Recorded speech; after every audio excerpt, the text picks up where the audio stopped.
예, 우리 옆에 있는 분들하고 인사 좀 나눌까요? 반갑습니다. 한 주 동안 안녕하셨습니까? 귀한 예배 자리에 오신 여러분 주의 이름으로 축복하고 환영합니다.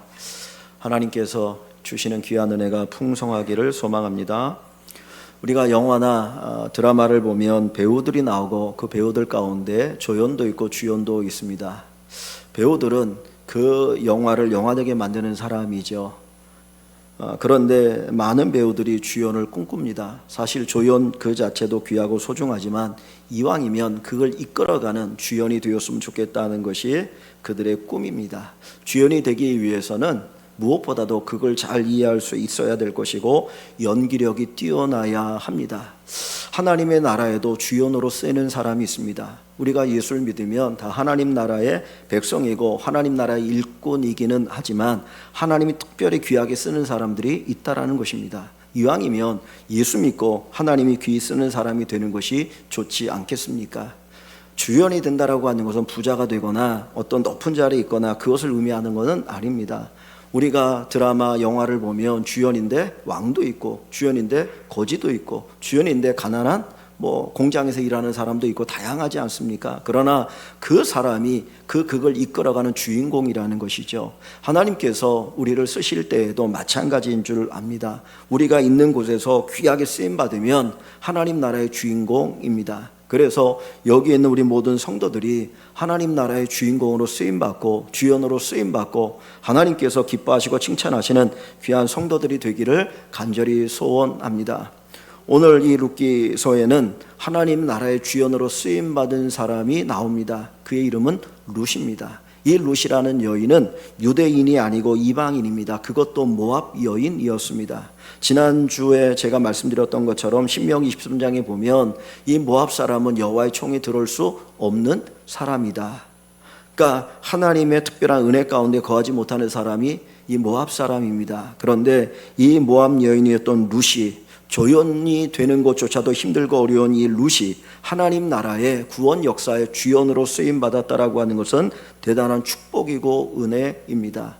어떻게 조연도 될 수 없는 사람이 하나님 나라의 구원의 역사의 주연으로 쓰였을까? 하나님 왜 그 사람을 특별하게 귀하게 쓰셨을까 하는 것입니다. 오늘 우리가 읽은 이 본문에 보면 1절부터 쭉 보시면 이 룻이 하나님 나라에 들어오게 되어지고 주연으로 쓰임받는 그 과정이 기록되어 있습니다. 룻은 어떤 사람입니까? 모압 여인이지만 누구의 며느리였습니까? 나옴이라는 사람의 며느리죠. 나오미는 시어머니고 시아버지 이미 죽었죠. 엘리멜렉이라는 사람이 베들레헴에 흉년이 들었을 때 먹을 것을 찾기 위해서 재산을 다 정리하여서 모압 땅으로 이주하였습니다. 그런데 얼마 가지 않아 엘리멜렉은 죽고 이제 그 아내 나오미와 두 아들만이 남게 되었습니다. 이 나오미는 최선을 다해서 두 아들을 잘 양육하였고 그리고 열심히 일하여서 어느 정도 살만해졌습니다. 이제 아들들이 결혼할 때가 되어서 두 아들을 장가 보냈는데 그 며느리 첫 번째 며느리가 룻이고 두 번째가 오르바라는 며느리였어요. 정말 좋은 며느리들을 아내로 맞이했습니다. 그리고 나름대로 행복을 꿈꾸며 살았습니다. 그런데 웬일인지 갑자기 두 아들이 죽게 됩니다. 결혼한 지 얼마 되지 않아서 손주도 보지 못했는데 두 아들이 죽고 나오미도 과부가 되었고 두 며느리도 과부가 되었습니다. 불행한 집안이죠. 이런 상태에서 나오미에게 들려왔던 소식이 있습니다. 베들레헴에 양식이 있더라. 거기에 풍년이 들었더라. 하나님께서 이스라엘 땅에 다시금 은혜를 베풀어 주셔서 베들레헴 땅에 먹을 것이 있다는 소식을 듣고 내가 이 모압 땅에서 고생하며 사느니 내가 베들레헴에 돌아가서 내 고향에 내 친족들과 그리고 내 친구들과 이웃들과 함께 살았으면 좋겠다라는 꿈을 가지고 베들레헴을 향하기를 시작합니다. 그래서 이 나오미는 자연스럽게 자신과 두 며느리를 데리고 베들레헴을 향해서 길을 떠나게 됩니다. 우리가 생각할 때는 오늘날의 시대의 눈으로 보면 아들이 죽었습니다. 그리고 며느리는 이제는 남편이 죽었기 때문에 자기의 집으로 돌아가고 자기의 삶을 살면 되는 거잖아요. 그런데 지금부터 3000년 전, 아니 우리나라도 몇 년 전만 해도 얼마 전만 해도 시집을 오게 되어지면 어느 집 사람입니까? 시집 사람이죠. 그래서 예전에 그런 얘기 하지 않습니까? 너는 죽어도 그 집에 귀신이 되는 거야. 이렇게 얘기하지 않습니까? 그러니까 3000년 전에는 당연한 거예요. 그래서 오늘 본문 여기 8절 말씀을 보십시오. 6절을 보시면 그 여인 나오미가 모압 지방에서 여호와께서 자기 백성을 돌보시사 그들에게 양식을 주셨다함을 듣고 이에 두 며느리와 함께 일어나 모압 지방에서 돌아오려 하여, 정말 조금도 어떤 거침없이 두 며느리를 데리고 베들레헴으로 돌아가려고 하고 있는 거예요. 이건 당연한 이 시대의 상태입니다. 그런데 이 나오미가 이제 길을 가다가 가만히 생각해 보니까 나는 베들레헴이 내 고향이고 거기 가면 내 친족도 있고 내 친구들도 있고 내 이웃들도 있는데 이 며느리들에게는 아주 낯선 땅입니다. 거기가 많은 사람이 하나도 없고 거기는 또 이방 땅이 되어지는 것이고 이 두 며느리의 인생이 불행할 수 있는데 거기에서 무슨 새 출발할 수 있겠느냐, 그런 생각이 그에게 들었습니다. 그래서 길을 가다가 멈추고 며느리들에게 이렇게 얘기합니다. 8절을 보시면 나오미가 두 며느리에게 이르되 너희는 각기 너희 어머니의 집으로 돌아가라. 너희가 죽은 자들과 나를 선대한 것 같이 여호와께서 너희를 선대하시기를 원하며 여호와께서 너희에게 허락하사 각기 남편의 집에서 위로받게 하시기를 원하노라. 나를 따라오는 두 며느리가 너무너무 고마운 거예요. 남편도 없는데 시집 왔다고 홀로 된 그 시어머니를 버리지 않고 시어머니가 가는 그 길을 같이 가겠다고. 거기는 외국 아닙니까? 거기가 아는 사람 아무도 없는데도 오는 그 두 며느리가 너무너무 귀하고 소중했습니다. 감사했습니다. 그런데 그들이 앞으로 살아갈 그 날을 생각하니까 깝깝한 거예요. 막막한 겁니다. 이 과부로 평생을 산다니 이건 말도 안 되겠다 생각이 들어서 이 나오미가 두 며느리에게 이야기하기를 너희 어머니의 집으로 돌아가라. 친정으로 돌아가서 너희 새 출발하라고 이야기를 하고 있지요.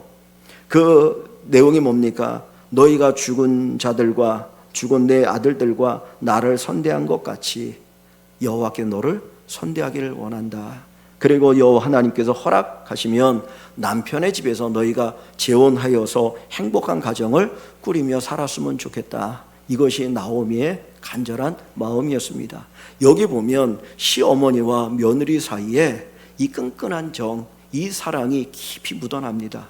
나오미는 자기의 두 며느리의 앞날을 생각하면서 저들이 행복하게 살았으면 좋겠다라고 하는 그런 간절한 마음이 내포되어 있고, 또 두 며느리들은 우리가 시집 왔는데 어떻게 어머니를 떠나서 우리가 새 출발하겠습니까? 저희들은 끝까지 어머니를 따르고 어머니를 모시겠습니다라고 하는 그 간절한 애정이 흘러넘치는 것을 봅니다. 오늘 이 사회가 가정이 깨어져 버리는 사회죠.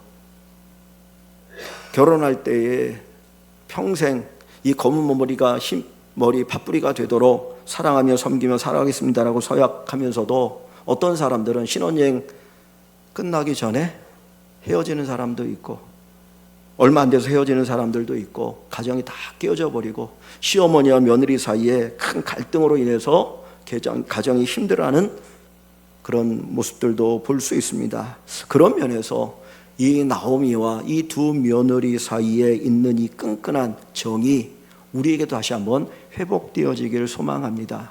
가정이 회복되어야 나라가 회복되어지고 사회가 회복되어집니다. 다시금 하나님의 은혜 가운데서 정말 이런 회복의 은혜가 있기를 간절히 소망합니다.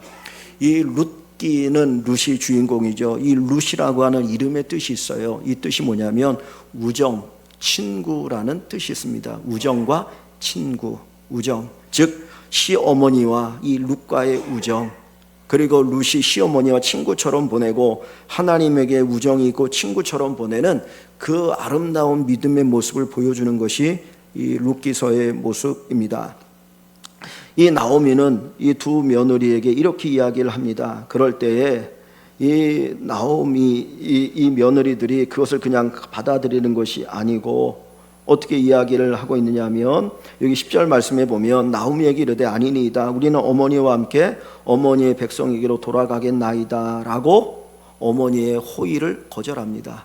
우리는 끝까지 어머니의 며느리로 살겠습니다. 남편은 없지만, 그리고 내가 남편과 함께 알코올 닦고 살면서 누릴 그 행복을 내가 누릴 수는 없지만 저는 끝까지 어머니를 따르겠습니다 라고 하는 그 두 며느리의 결심을 보여줍니다. 그 며느리들의 말이 얼마나 기쁩니까? 얼마나 고맙습니까? 그냥 가도 되는데 끝까지 그 자기와 함께 하겠다는 며느리를 보면 너무너무 고맙고 감사하고, 그리고 그들이 어떻게 보면 측은해 보이기도 하죠. 그래서 이 나오미가 그 며느리들에게 이렇게 얘기합니다. 자, 어디를 보냐면 11절부터 좀 같이 읽어봅니다. 11절부터 보겠습니다. 나오미가 이르되, 시어머니 된 나오미가 이르되, 제가 할게요. 내 딸들아. 지금 며느리를 뭘로 부르고 있어요? 내 딸들이라고 부르고 있어요. 그만큼 이 며느리들에 대한 애정이 있다는 거예요. 오늘날 그런 얘기 하지 않습니까? 딸 같은 며느리. 근데 딸 같은 며느리가 어디 있냐? 또 시어머니들이 그런 얘기도 하더라고요. 그러니까 참 어려워요. 그런데 지금 여기에 나오면은 그 며느리들 내 딸들아, 내 딸들아, 딸이라고 이야기합니다. 그러면서 돌아가라. 너희 친정으로 돌아가라. 너희 어머니의 집으로 돌아가라. 그러면서 나를 따라올 수 없는 이유를 이야기해요. 너희가 어찌 나와 함께 가려느냐? 내 태중에 너희의 남편 될 아들들이 아직 있느냐? 내 딸들아 되돌아가라. 나는 늙었으니 남편을 두지 못할지라. 가령 내가 소망이 있다고 말한다든지 오늘 밤에 남편을 두어 아들을 낳는다 하더라도 너희가 어찌 그들이 자라기를 기다리겠으며 어찌 남편 없이 지내겠다고 결심하겠느냐? 내 딸들아 그렇지 아니하니라. 여호와의 손이 나를 치셨으므로 나는 너희로 말미암아 더욱 마음이 아프도다. 이게 나오미가 두 딸들에게 돌아가라고 하는 이유입니다. 여기에 보면 그 11절에 내 태중에 너희의 남편 될 아들들이 아직 있느냐라는 말을 하고 있어요. 이 말의 의미가 뭐냐면 우리나라의 고구려와 부여에 있었던 하나의 법이 있는데 그게 뭐냐면 형사취수제라는 겁니다. 옛날에 국사에서 배운 기억이 있으실지 모르겠는데 형이 죽으면, 결혼한 형이 죽으면 형수를 자기 아내로 맞이하는 법이 형사취수제예요. 우리나라에 왕비가, 왕후된 여자가 두 왕을 자기 남편으로 모시고 살았던 사람이 유일하게 한 사람이 있어요. 누구냐면 왕후 우씨라는 사람입니다. 왕후 우씨. 옛날에는 우리나라 조선시대에도 왕비 이름이 없잖아요. 그죠? 무슨 왕후? 뭐 정씨 이렇게 나오잖아요. 요 왕후 우씨는 어느 때 사람이면 고구려 때 사람이에요. 고구려 때 고국천 왕의 부인이었습니다. 성이 우씨였습니다.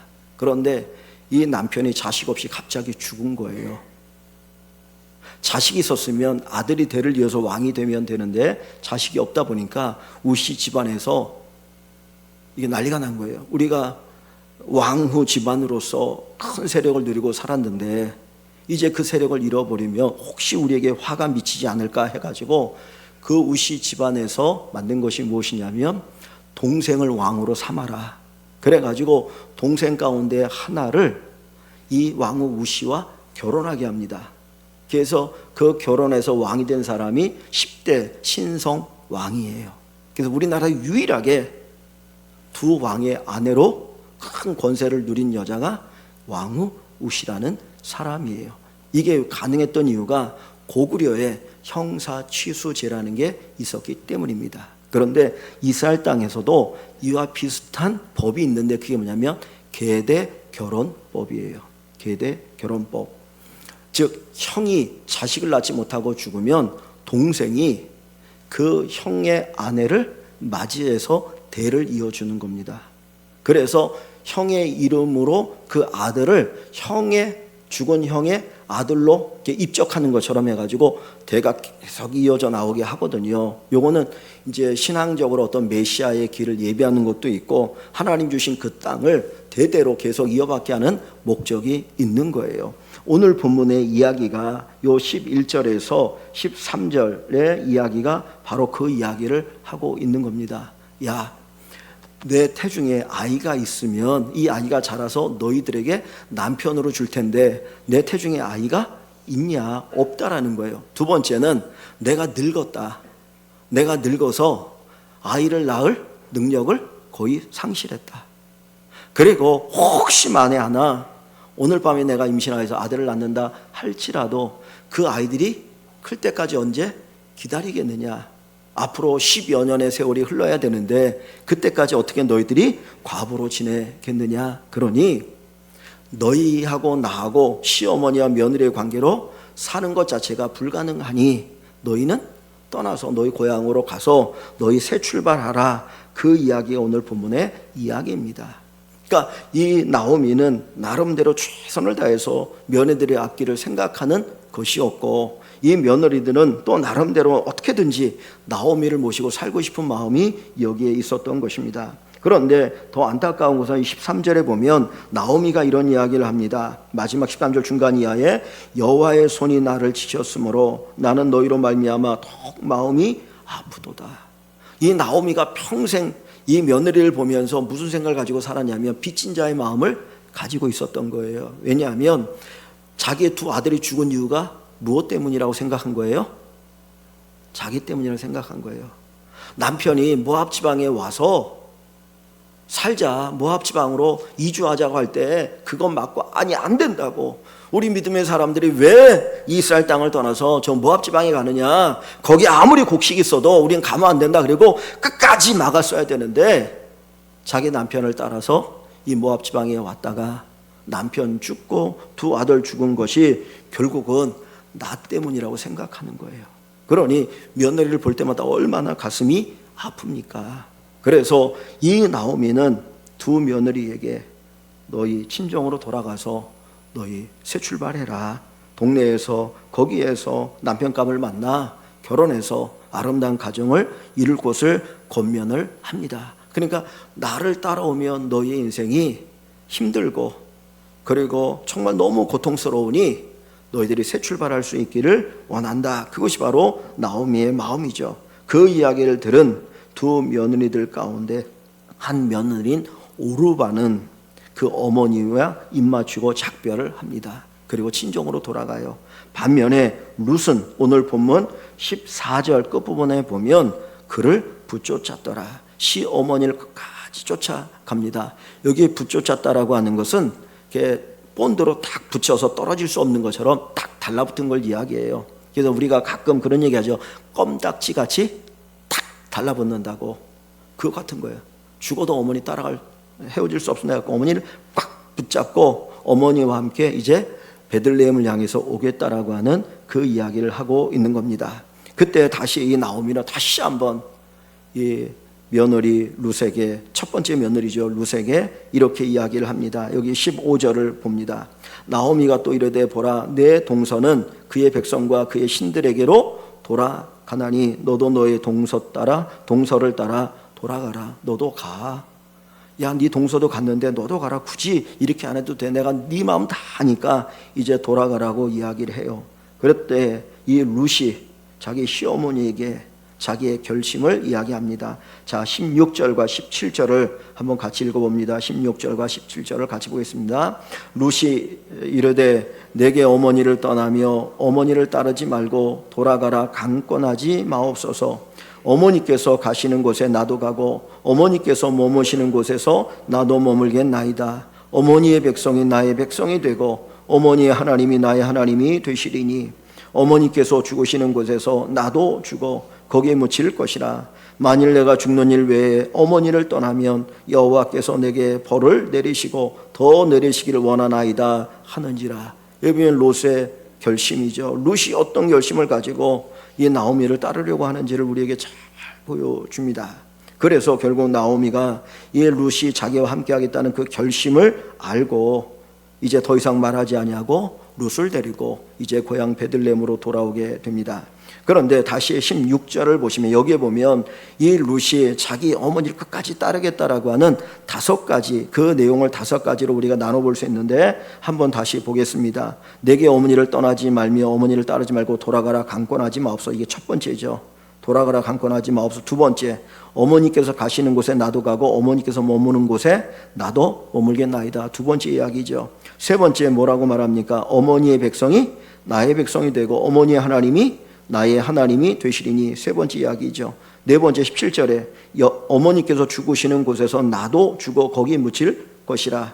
다섯 번째, 만일 내가 죽는 일 외에 어머니를 떠나면 여호와께서 내게 벌을 내리시고 더 내리시기를 원하나이다. 나는 결코 어머니를 떠날 수 없고 혹 내가 어머니를 떠나게 되면 하나님이 내게 벌을 내리기를 원합니다. 이것이 바로 룻이 나오미를 끝까지 따르겠다라고 하는 그의 결심을 보여주고 있습니다. 결국 이 룻의 결심을 나오미가 듣고 이제는 이 룻과 함께 베들레헴으로 돌아오는 장면으로 이어지게 됩니다. 여러분, 하나님께서 이 룻을 조연도 되지 못할 이 모압 여인 룻을 하나님의 구원의 역사의 주연으로 쓰시는 근본적인 이유가 어디에 있겠습니까? 오늘 성경 우리에게 분명히 얘기해 주기를 18절 말씀에 굳게 결심함을 보고 그랬어요. 굳게 결심함을 보고 그의 결심, 이 룻의 결심을 하나님이 보셨고 그를 귀하게 쓰셨다라는 것을 이야기합니다. 이 룻은 결코 떠나지 않겠다 굳은 결심을 하고 따라옵니다. 그런데 이 룻이 무엇을 결심하는 건가요?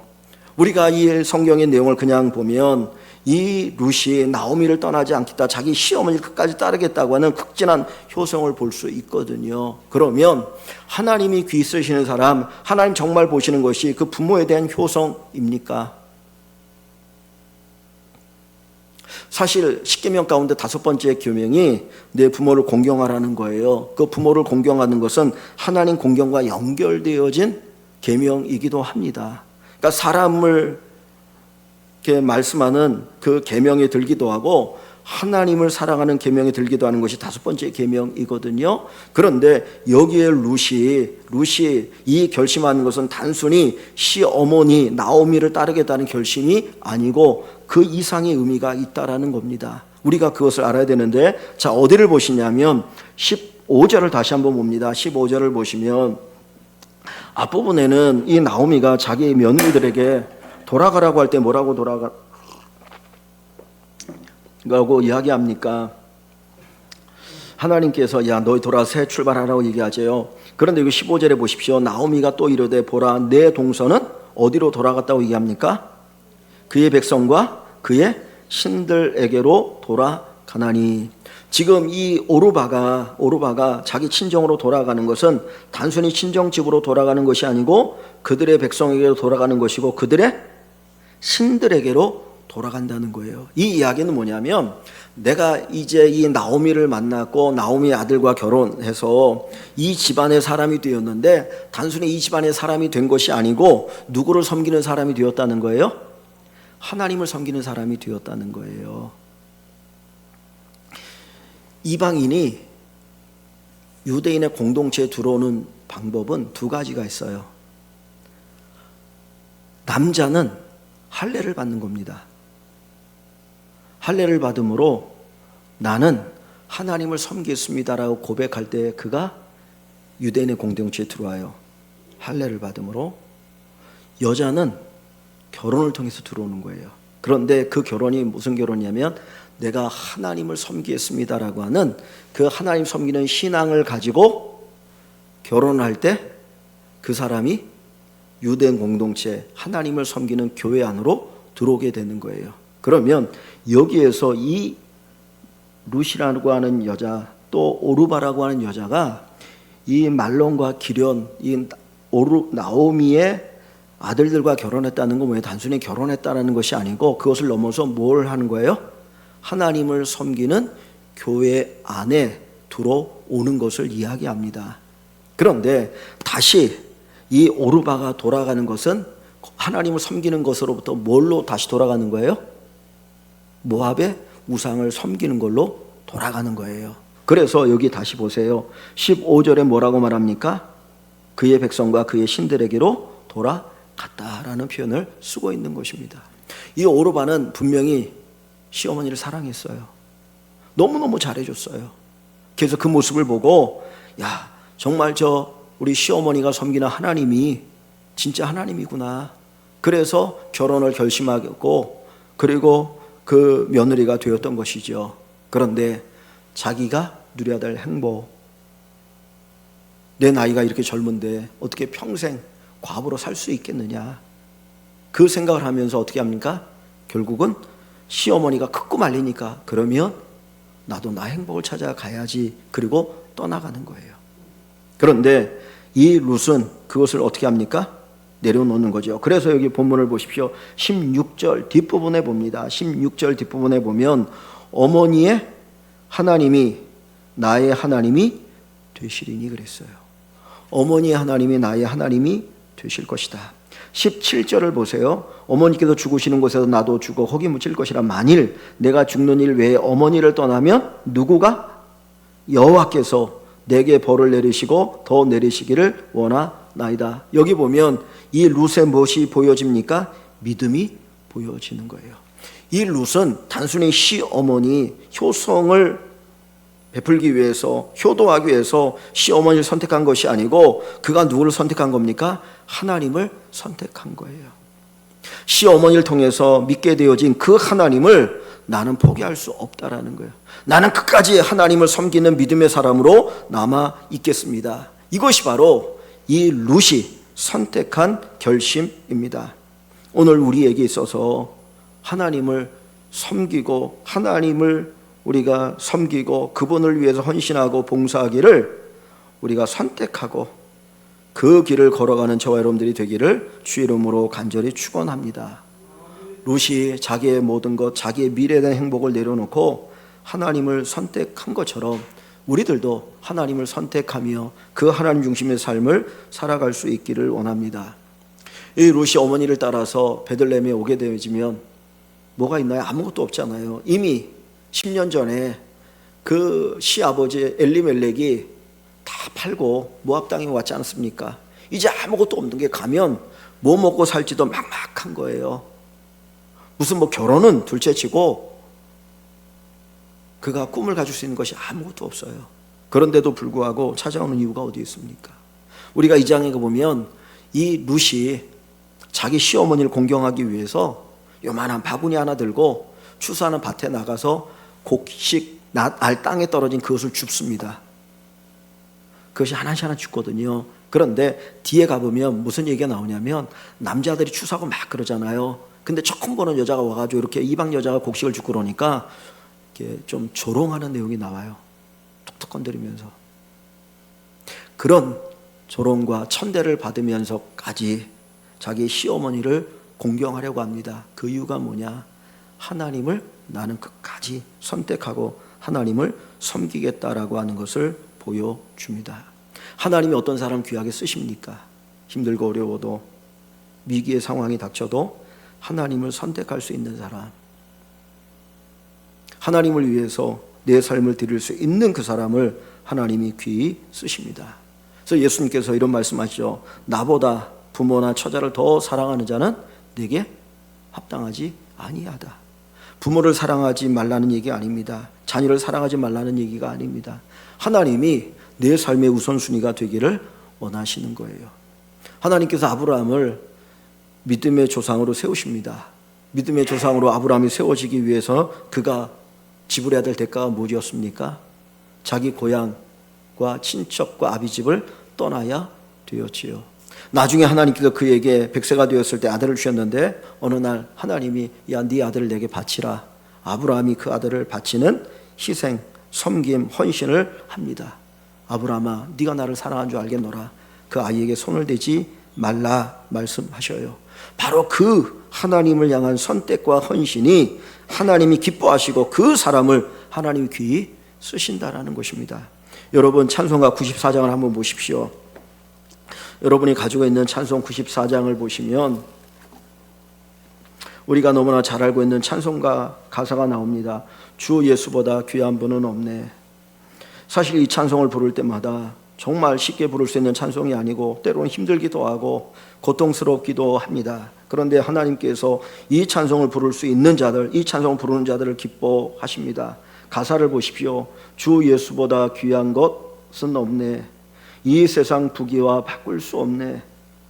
영죽을 내 대신 돌아가신 그 놀라운 사랑 잊지 못해. 세상 즐거움 다 버리고 세상 자랑 다 버렸네. 주 예수보다 더 귀한 것은 없네. 예수밖에는 없네. 주 예수보다 더 귀한 것은 없네. 이 세상 명예와 바꿀 수 없네. 이전에 즐기던 세상 일도 주 사랑하는 마음 뺏지 못해. 주 예수보다 더 귀한 것은 없네. 이 세상 행복과 바꿀 수 없네. 유혹과 핍박이 몰려와도 주 섬기는 내 마음 변치 않아. 정말 이 찬양을 부를 수 있는 사람, 이 찬양이 나의 믿음의 고백이 되어지는 사람, 하나님께서 귀히 쓰십니다. 룻이 이방 여인이었어요. 룻이 정말 보잘것없는 여인이었어요. 그러나 그가 나는 죽어도 하나님을 따르겠다라고 하는 그 결심을 가질 때에 하나님께서 이 룻을 하나님 나라의 주연으로 쓰시고 하나님께서 그를 위해서 놀라운 일을 행하심을 보게 되어집니다. 하나님께서 이 룻을 통해서 놀라운 일을 행하시죠. 그래서 룻기 4장을 가봅니다. 룻기 4장 여기 18절 이하에 보면 조그만 족보가 하나 나옵니다. 조그만 족보가 하나가 나오는데 4장 18절 맨 마지막 끝부분에 있죠. 8절 말씀부터 제가 읽어볼게요. 베레스는 야곱의 아들 유다가 낳은 쌍둥이 아들을 이야기합니다. 여기에도 이제 또 다른 어떤 아까 말한 계대 결혼에 관한 이야기가 담겨 있는데 그거는 생략하고요. 베레스의 계보는 이러하니라. 베레스는 헤스론을 낳고 헤스론은 람을 낳고 람은 암미나답을 낳고 암미나답은 나손을 낳고 나손은 살몬을 낳고 자 살몬은 누구를 낳아요? 보아스를 낳아요. 이 보아스가 나중에 롯의 남편이 됩니다. 롯의 남편이 되어져요. 보아스는 오벳을 낳고 오벳은 이새를 낳고 이새는 누구를 낳습니까? 다윗을 낳습니다. 그래서 보아스가 롯과 결혼해서 오벳을 낳고 오벳이 이새를 낳고 이새가 다윗을 낳아서 이스라엘의 왕 다윗이 이 가문에서 태어나게 되어지고 마태복음에 보니 예수님께서 이 가문을 통해서 이 땅에 오시는 역사가 일어나게 된다는 거예요. 그러니까 하나님께서 이 룻, 하나님을 선택한 이 룻을 통해서 놀라운 일을 행하시게 됩니다. 룻은 기꺼이 자기의 삶을 포기했습니다. 자기의 영광을 포기했습니다. 찬송가 94장처럼 세상의 명예도 세상의 행복도 모든 걸 다 포기하고 하나님을 선택했습니다. 그때 하나님께서 그 룻을 귀하게 쓸고 계신 것을 보여줍니다. 룻의 남편이 된 사람이 뭐냐면 보아스예요. 나중에 보아스가 이 장에 가보면 이삭을 줍는데 그 이삭을 줍는 그 밭이 누구의 밭이냐면 보아스 사람의 밭이었습니다. 보아스는 베들레헴의 큰 부자였습니다. 유지였습니다. 사람들로부터 존경받는 사람이었고 신실한 믿음의 사람이었어요. 정말 최고의 신랑감이었는데 그 보아스가 룻을 보고 감동하여서 룻을 자기 아내로 맞이하게 됩니다. 여러분, 우리의 삶에 한번 돌아보면 좋겠습니다. 나는 주님을 위해서 포기한 것이 있는가?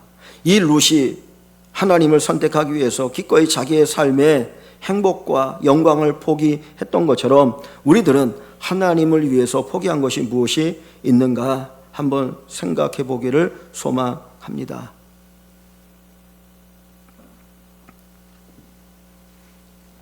우리가 하나님을 위해서 포기한 것이 있습니까? 만약에 포기한 것이 있다면 그것은 포기한 것이 아니고 하나님께 투자하는 겁니다.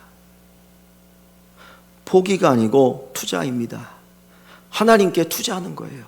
하나님께서 우리가 포기한 것을 하나님께 투자한 것으로 보시고 하나님께서 그것을 통해서 우리에게 갚아주신다는 거예요.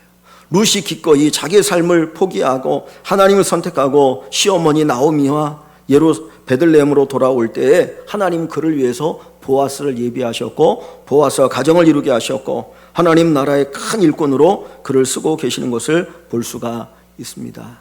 여러분, 저와 여러분들이 하나님을 위해서 포기할 수 있고 저는 평생 주님을 따르겠다라고 하는 굳건한 믿음을 가지고 결단을 가지고 주님을 따라가는 귀한 삶이 될 수 있기를 간절히 소망합니다.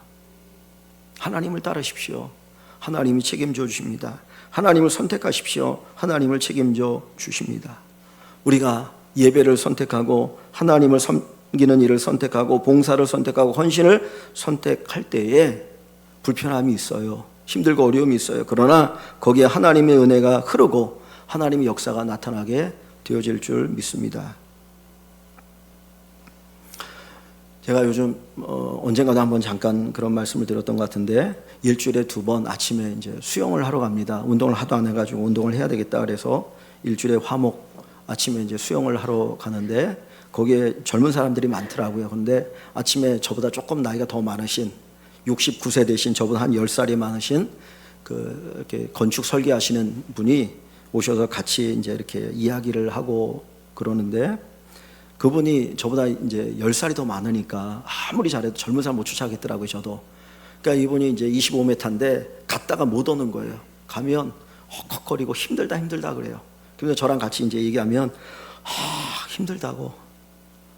그러면서 왜 이렇게 시간이 안 가냐고, 한 50분 하는데 너무 힘들다고, 시간 안 간다고 그러면서 막 이제 그 얘기를 하시면서 와요. 그런데 신기한 거는 한 번도 안 빠시더라고. 그 집이 요 동네가 아니고 저 성수동 쪽인데 그 건축사 사무실에 요 성신여대 쪽에 있어가지고 아침 일찍 나와서 수영을 하고 이제 출근을 하시는 거예요. 그런데도 불구하고 그렇게 힘들어도 한 번도 안 빠지고 오셔서 수영하시고 그리고 또 이렇게 출근을 하셔요. 근데 제가 그 모습을 가만히 보면서 생각이 든 게 뭐냐면, 힘들어도 와야 되는구나. 힘들어도 해야 되는구나. 내가 힘들다고 안 하면 뭐를 잃어버리는 겁니까? 더 중요한 건강을 잃어버리는 거잖아요. 내가 이 1시간 힘들더라도 그래도 해야 내가 건강하게 살 수 있으니까 그분이 하더라고요. 우리가 하나님을 섬기는 것이 쉬운 일이 아닙니다. 하나님을 선택하는 것이 힘들고 어려워요. 사실 예배를 우리가 드리는 것이 항상 좋은 거 아니지 않습니까? 여러분 예배 드리면서 항상 은혜가 있던가요? 아니요. 예배를 드리러 나오는 거 힘들고 어려워요. 하나님에서 봉사 헌신하는 거 힘들어요. 한 번, 두 번은 봉사하고 헌신할 수 있지만 내가 그거 책임 가지고 끝까지 하는 거는 정말 힘들고 어려운 일입니다. 마치 룻이 고향을 떠나서 베들레헴에 가서 정말 고생을 각오하고 살아가는 것처럼 보일 때가 있어요. 그러나 우리가 그 길을 가야 합니다. 그래야 내가 사는 길이 됩니다.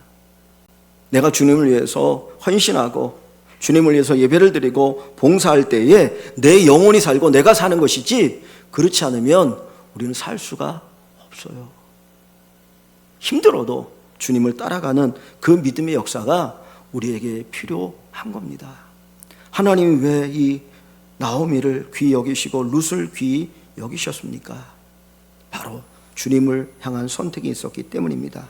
여러분, 평안할 때도 주님을 선택하시고 힘들고 어렵고 위기일 때도 주님을 선택하시고 세상이냐 하나님이냐 선택할 때 기꺼이 하나님을 선택할 수 있는 그런 믿음을 가지고 살아가는 성도 여러분들이 되시기를 소망합니다.